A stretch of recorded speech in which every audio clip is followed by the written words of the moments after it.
안녕하세요. 안전한 투자로 편안한 노후 준비 중경투 TV입니다.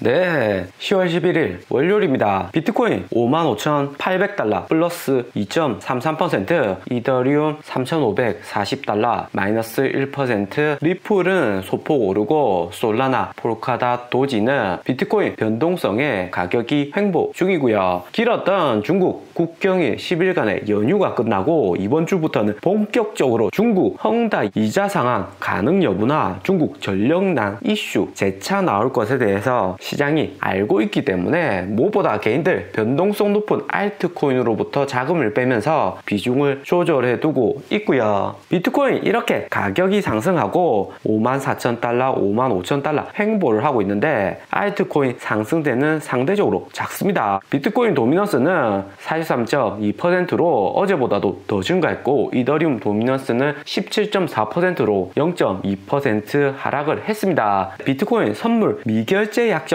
볼륨을 보시면 9월 7일하고 9월 20일 대폭락 오고 그 다음으로 높은 선물 미결제 약정 볼륨을 가지고 있고요. 전고점 9월 7일 대폭락 직전의 볼륨과 비슷한 수치이고 4월 코인 폭락 왔을 때와도 비슷한 수치로 올라가고 있습니다. 전체적으로 현재 코인 투자자들이 알트코인에 투자하는 것보다도 비트코인 위주로 투자하고 특히 비트코인 선물에 투자를 많이 하고 있다는 거고요. 그런데 이렇게 선물 볼륨이 높으면 우리가 이전부터 계속 경험해 왔듯이 거래소들 가짜뉴스 퍼뜨려서 흔들기 나오면 청산되는 양 엄청나게 증가할 수 있습니다. 개인들 세력들 자금이 코인 선물에 집중되어 있다. 가파르게 증가하고 있는 거죠. 이렇게 선물 미결제 약정 볼륨이 커지면 여기 나온 10월 11일부터 14일까지 어느 하나 이슈를 가지고 대규모 롱천산을 시켜도 이상할 것이 없습니다. 다 그럴듯 해 보이죠. 헝다 이자 상한이 10월 11일에 있고 한국금융통화위원회 한국금리 인상 여부는 10월 12일, 미국 인플레이션율 발표 10월 13일 밤 9시 30분이고 FOMC 회의록 공개는 10월 14일 그 다음 날이죠. 이번 주 내내 리스크가 존재한다 볼 수가 있습니다. 먼저 11일 헝다 3차 이자 상한 규모가 1, 2차보다 더 많은 1억 4천만 달러 규모이고요. 1차가 1억 1,900만 달러였습니다. 그때도 자회사 매각했는데 언제까지 자회사를 계속해서 매각할 수 있을지가 이슈가 될 듯 하고요. 이번에도 파산이 나오면 안 되죠. 두 번째로 한국금융통화위원회 10월 12일 한국 언론에서 금리 인상은 없다고 이야기는 하는데 최근에 환율이 1,200원 급등했고 코스피가 외국인 투자자들이 계속 빠져나가면서 코스피 3,000포인트 아래로 떨어졌죠. 주가 계속 하락하고 원화 가치 떨어지는데 이렇게 되면 금리 인상 언제 해야 되는지가 관건일 듯 하고요. 무엇보다 한국금융통화위원회도 10월 13일 미국 인플레이션율이 어떻게 나올지가 관건이기 때문에 고민이 많을 듯 합니다. 서부 텍사스유 글로벌 석유 가격이 80달러에 임박했고 한국 가솔린도 1,600원 돌파했고요. 천연가스 가격도 올해 들어서 가격이 3배 이상 급등했습니다. 무엇보다 에너지 가격 상승으로 미국 인플레이션율 13일 발표되는 컨센서스가 5.3%인데 컨센서스 상회할 가능성이 매우 높고요. 하지만 9월에 이어서 10월에도 논판페어롤이 낮게 나왔기 때문에 확실히 인플레이션율이 컨센서스 상회할 것인가 하회할 것인가는 10월 13일 나와봐야지 알 수 있습니다. 10월 13일 밤 9시 30분에 발표되는데 커뮤니티 공지로 빠르게 전달 드리고요. 네 번째로는 FOMC 회의록 공개 14일에 있는데 FOMC 위원들이 논판 페어롤이 이번에 낮게 나온 것이 계절적 요인이다 이런 이야기 하시는 분들 많죠. 그렇기 때문에 미국 논판 페어롤 신경 안 쓰고 취업률은 4.8%로 낮아지고 있으니까 11월 테이퍼링 강행하겠다. 자산 매입 속도 빠르게 내년 6월까지 종료하겠다. 이렇게 회의록이 공개가 되면 또 청산이 나올 수가 있는 거고요. 항상 이번 주는 매도에 예약 지정가 걸어두시고 대규모 폭락을 조심해야 됩니다. 하지만 현재까지 나온 이런 이슈들은 모두가 알고 있는 리스크이고 무엇보다 코인이나 자본시장에 단기에 충격 줄 수 있는 새로운 이슈는 존재하진 않습니다. 그렇기 때문에 전량 매도하는 것보다 어느 정도 염두만 해두시고 비트코인 가격이 55,000달러 잘 유지하고 있기 때문에 비트코인 가격 상승하고 14일까지 리스크가 해소되며 알트코인들 폭발적으로 상승하는 일만 남아있고요. 이번 주 거시경제 발표하고 월말 10월 30일에는 G20, G20 회의가 이탈리아 로마에서 진행이 됩니다. 중국 시진핑 주석은 G20 아직까지는 참석 안 한다고 밝혔는데 중국이 참석을 안 하면 G20 주요 어젠다는 미국이 주도하는 친환경, 탄소 중립하고 코로나 종식을 위한 글로벌 합의 그리고 가장 중요한 글로벌 최소 법인세 도입이 있었다 하고요. 옐런 재무장관이 연초에 20% 이상 높은 글로벌 최소 법인세를 제시했었는데 이번에는 15% 정도 유럽, 노르웨이부터 법인세율 올린다고 하고 있죠. 법인세가 올라가면 주식시장에는 부정적이고 주가의 성장 가능성은 그만큼 하락할 가능성이 존재합니다. 그러면 자금들이 일시에 코인으로 몰려올 가능성이 높고요. 미국 빅테크주 3분기 어닝은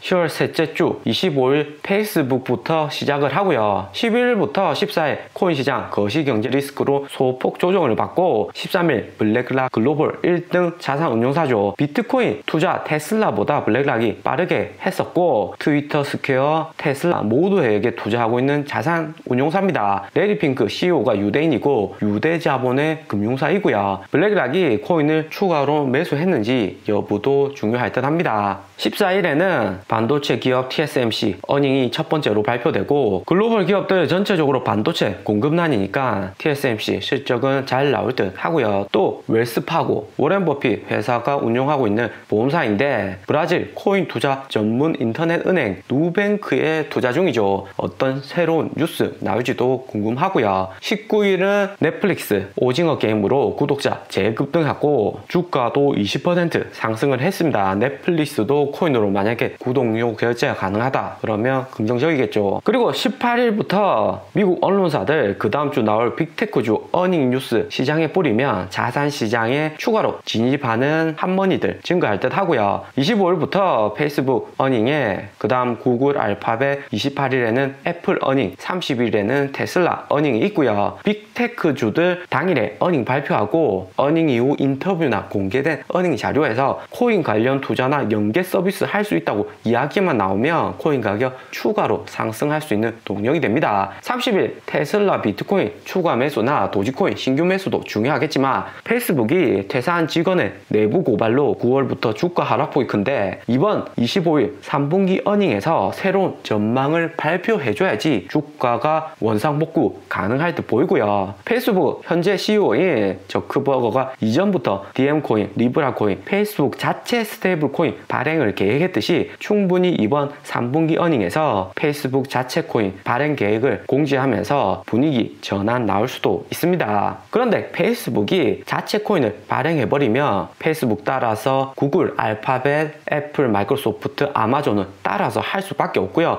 안 그러면 투자자들이 빅테크 내에서도 페이스북으로 먼저 자금을 옮겨갈 가능성이 큽니다. 비트코인 가격 크게 변동 한번 와주고 선물 투자자들 알트코인으로 옮겨주는 시기는 둘째 주 18일 이후가 좋을 듯 하고요. 또 30일까지 빅테크주 어닝 끝나고 단기 자본들 빅테크주 스윙치고 그 다음 다시 알트코인으로 추가 진입할 가능성도 존재합니다. 빅테크주들 뿐만 아니라 현재 코인 투자회사들 회사 3분기 어닝 코인 비중 발표도 중요하고요. 무엇보다 이번에 볼트 비트코인 레볼루션 ETF 코인에 투자하는 기업들 모아서 만든 ETF 상품이 나왔는데 여기 있는 기업들 하나하나 코인을 추가로 매수했는지 여부가 테슬라하고 중요할 듯 합니다. 현재 코인 보유하고 있는 회사는 마이크로스트래터지, 테슬라, 갤럭시 디지털, 금융회사죠. 스퀘어, 모바일 결제회사, 마라톤 디지털, 코인 채굴 회사. 그 다음 나머지도 코인베이스, 코인 채굴이나 코인 거래소가 대부분이고요. 이번 3분기 들어서 비트코인 투자하고 있는 회사들의 전체적인 비트코인 보유 현황은 20만 개로 꾸준히 증가하고 있습니다. 갤럭시 디지털, 코인 펀드 전문 투자하는 회사가 코인 비중을 꾸준히 늘렸다는 것을 알 수 있고요. 나머지 기업들은 3분기 어닝에서 발표가 나오고 어떻게 변했는지 알 수가 있을 듯 합니다. 그리고 10월 13일 가장 중요하죠. 인플레이션율이 어떻게 나오냐에 따라서 비트코인 선물 거래 볼륨이 숏 청산되거나 롱 청산 나올 수가 있고요. 비트코인이 한 방에 6만 달러, 4만 달러도 될 수 있는 날이 10월 13일입니다. 그렇기 때문에 여러 가지 지표를 지표를 참고할 필요가 있고, 무엇보다 9월 코로나 델타 변이 완화로 원자재 가격 변동이 심상치 않고요. 전체적으로 오른 원자재 가격을 보면 9월에는 미국 코로나 델타 변이 확산으로 초록색이 빨간색보다 많았는데 이번에는 확실히 빨간색이 많고요. 그리고 1년 누적 2021년 1월부터 가격이 가장 많이 상승한 원자재를 보면 천연가스, 런던 가솔린, 난방유, 서부 텍사스유, 브렌트유, 미국 원유 순으로 에너지 가격 상승률이 매우 높습니다. 천연가스 120% 상승부터 주요 원자재들 40%, 60%, 50% 상승률이 매우 높고요. 하지만 원자재 가격만으로 100% 인플레이션이 더 증가한다, 컨센서스 상회한다 말하기는 어렵겠지만 전체적인 분위기는 인플레이션율이 9월에 비해서 더 올라갈 가능성이 높을 수 있습니다. 오늘의 영상은 여기까지입니다. 좀 더 디테일한 투자 정보가 필요하신 분들은 커뮤니티로도 자료가 공유되니까 멤버십 가입과 구독 부탁드립니다. 감사합니다.